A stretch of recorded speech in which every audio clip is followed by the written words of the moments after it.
ஒரு மாணவன்ட வாழ்க்கை அந்த மாணவன்ட ஆசிரியர் வழிகாட்டலையும் அதை அந்த மாணவன் எப்படி விளங்கி கொள்கிறான்றதுலையும் தான் தங்கி இருக்குது.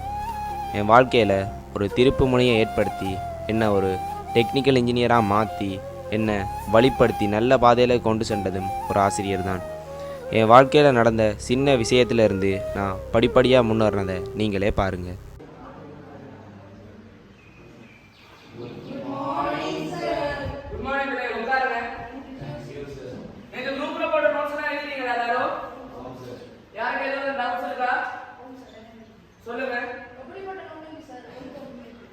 பச்சை நிற நுண்ணுயிர்கள் தான் ஒளித்தோப்பு மேற்கொள்ளும். இந்த நுண்ணுயிர்கள் உதாரணம் வந்து புரோட்டோசோவா அதுக்கே தெரியாது. அப்ப வேற யாரும் டவுட் சொல்லதானே? அப்ப நாங்க ஒளித்தோப்புல அடுத்த சாப்டருக்கு போவோம்.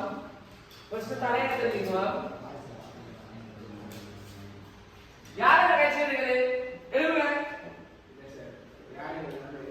கிளாஸ் டைம்ல என்ன விளையாட்டு? இன்னும் எழுதுங்க. என்ன கிளாஸ் டைம்ல விளையாடிட்டு இருக்கீங்க? அது என்ன வெளியில வருதா? அப்ப நாங்க பாடம் வழங்கப்பட்டிருக்கோம். நீங்க கியூ வச்சு விளையாடிட்டு இருக்கீங்க. பாடத்தை கவனிக்கல. அப்ப நான் போய் சொல்றேனா? உட்காருங்க. Good morning sir. Good morning sir. என்ன காட்டு சத்தமா இருக்கு? சொல்லுங்க கேக்குறாங்க. இல்ல சார், அது வினோதன புரியல சார். பாட நேரத்துல ரூல்ஸ் கியூ வச்சு விளையாடிட்டு இருக்கீங்க. தம்பி எழுந்து. என்ன கிளாஸ் டைம்ல விளையாட வேண்டியிருக்கு? இல்ல சார், பாட நேரத்துல கவனிக்கிறேன்னு போய் சொல்லிட்டு இருக்காங்க சார். கவனிக்கணும் சார். ஒரு கேள்வி கேளுங்க. சொல்றாங்க சார். ஒளித்தோப்பில் ஒரு பேசிக் கல்வி. ஒளித்தோப்புக்கு தேவையான அலங்காரம் என்ன? தம்பி நீங்க சொல்லுங்க. அவனால சொல்ல தெரிஞ்ச கேள்வி வேணும்னா சொல்லிடா. சார் ரெண்டு பேரும் ஒரே மாதிரி படிப்பீங்களா? அப்ப நீங்க வகுப்புல கவனிக்கிறீங்க. நீங்க ஆபீஸ்க்கு வந்துட்டு போ. சார் நீங்க படிப்பீங்க.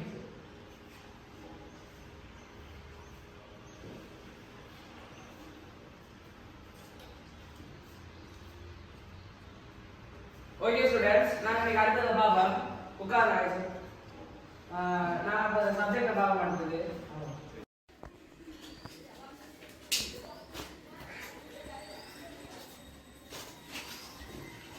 தம்பி உட்காரு.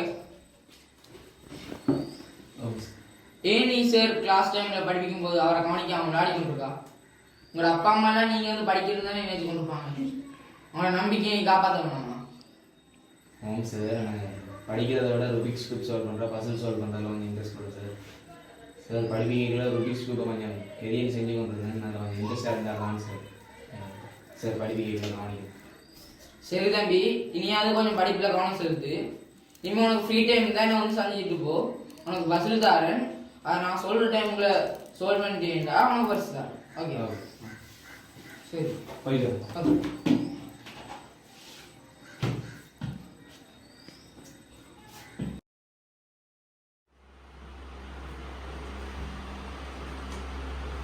Excuse me sir. தம்பி வாங்க. உட்காருங்க. என்ன நீ ஃப்ரீ போல? ஆமாம் சார், ஞாயிற்றுக்கிழமை தானே ஒரு கிளாஸும் இல்லை.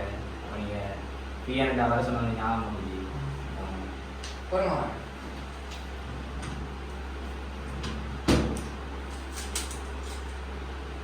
சொல் பண்ணீங்க.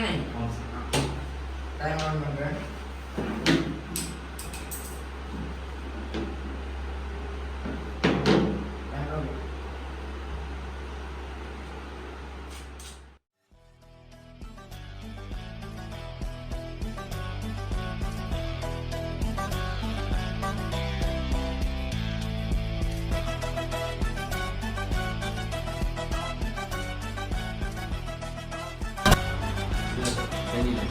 தம்பி 40 நிமிஷம் கணக்குல செஞ்சிருக்கா? நல்லண்ணா கிட்டா இருந்தா இல்லையா?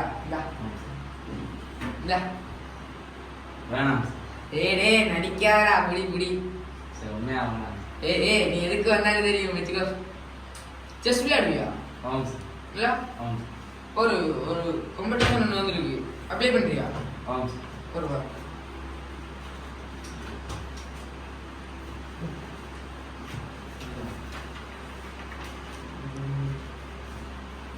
sign up பண்ணு.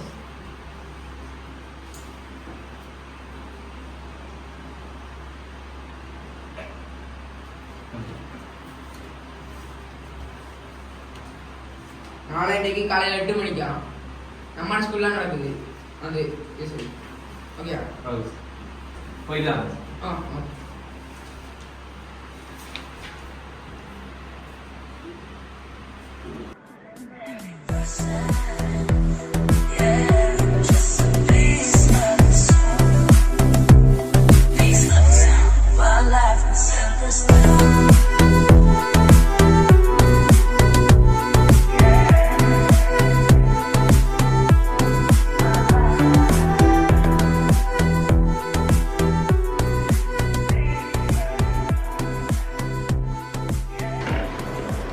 Let's go.